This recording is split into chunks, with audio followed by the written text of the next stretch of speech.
Je m'appelle Cheikh Ndiaye, je suis membre de l'AFP de la coordination SICAP Liberté, le secrétaire adjoint, général adjoint. Je suis également adjoint au maire dans cette commune, mais je ne suis pas seul aujourd'hui.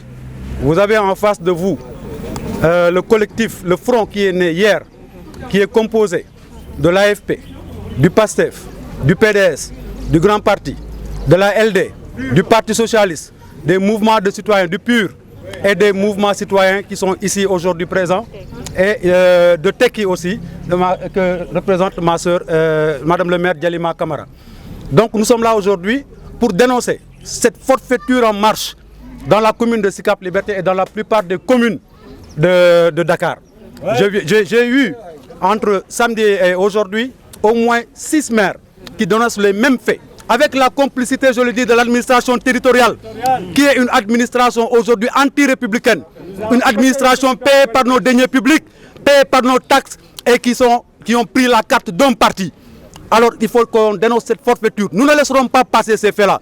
Pourquoi aujourd'hui, à la commune de SICAP Liberté, il n'y a aucun problème pour la délivrance des certificats de résidence, que le préfet s'autoproclame désormais le maire, parce que c'est lui qui délivre les certificats de résidence en ne se basant sur rien, en se basant des fois sur des faux certificats de domicile. Nous en avons les preuves, en se basant même juste sur des cartes d'identité.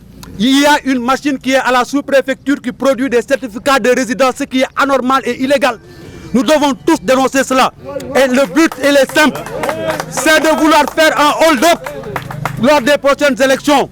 C'est un hold-up qui se prépare pour une candidate soi-disant du parti présidentiel, je le cite. Tantôt, Souleymane l'a dit, de PASTEF. Si elle est ministre, elle milite ici.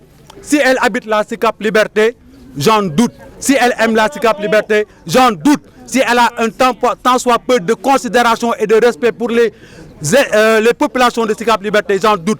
Parce qu'elle veut s'appuyer sur des expatriés pour venir se faire élire. C'est ce que nous dénonçons. Nous avons voulu le faire, marquer le coup, le faire devant la sous-préfecture qui est dans la commune.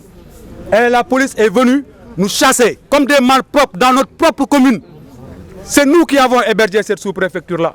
Le minimum de courtoisie aurait été que le représentant de l'État nous reçoive, au moins qu'il nous parle. Mais non, on nous envoie des gorilles, ce qui est inacceptable. Ce qui est inacceptable, nous ne laisserons pas passer cela. Alors, quelle sera la prochaine étape? La prochaine étape, elle est déjà dessinée. Un front est né. Nous allons mettre en place un comité de veille qui va surveiller tout le processus. Et nous travaillerons jusqu'au jour des élections. Soyez-en rassurés. Le nom du front? Comment? Pour le moment, nous l'appelons front anti-fraude SICAP. Ça peut évoluer et d'autres forces vont nous rejoindre. Et on ne s'arrêtera pas à la commune de SICAP Liberté. Sachez que le front anti-fraude est né à la commune de SICAP Liberté et étendra ses tentacules dans tout le département de Dakar et au niveau du Sénégal s'il le faut. Parce qu'aujourd'hui le mal est partout. Nous le sentons, nous le dénonçons et nous appelons à l'ordre. Il faut qu'ils aient plus de lucidité. S'ils doivent gagner, ils gagnent. S'ils doivent perdre, qu'ils perdent dignement. C'est ce que nous, on nous a appris. C'est ce qu'on nous a appris en politique. C'est ce qu'on nous a appris dans notre quotidien. C'est dans cette éthique que nous avons été élevés. Pourquoi ils veulent apprendre à nos enfants, à nos jeunes frères comment voler? Ils leur apprennent à voler. Celui qui vous apprend à voler une élection vous apprendra à voler autre chose. Ce sont les voleurs qui apprennent les jeunes à voler, à détourner. C'est cela, c'est de ça qu'on veut faire notre jeunesse. Nous ne l'accepterons pas et j'appelle la jeunesse à refuser cela. Dites non à cette forfaiture. Dites-leur non les yeux dans les yeux. Ça, vraiment, je tenais à le dire. Le combat ne fait que commencer. D'autres rencontres se tiendront et nous allons continuer la lutte. Est-ce que vous avez déjà saisi le ministère de l'Intérieur? Comment? Vous avez déjà notifié cette situation au ministère de l'Intérieur? Écoutez, déjà, nous allons engager la procédure judiciaire. Vous savez, saisir le ministère de l'Intérieur n'est pas opportun. Mais le ministère de l'Intérieur, c'est le sous-préfet.